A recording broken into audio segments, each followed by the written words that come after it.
How to install 4-light Althea black industrial chandelier. Remove the fixture from the carton and check all parts and accessories.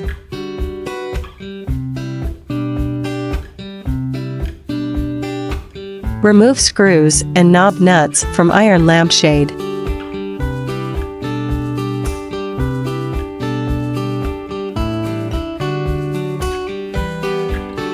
Thread screws through the iron frame and the iron lampshade, then tighten with the knob nuts.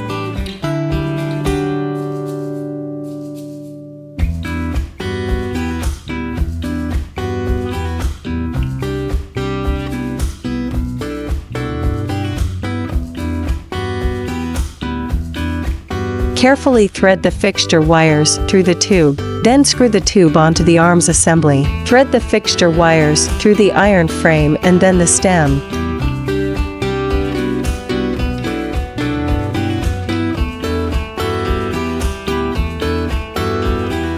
Screw the stem onto the tube.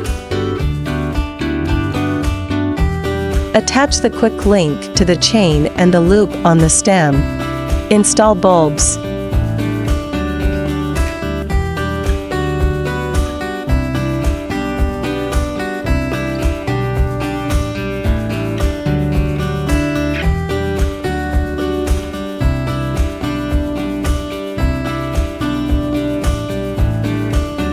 LNC is always aimed at bringing home furnishings with love. We hope you enjoy your new LNC light.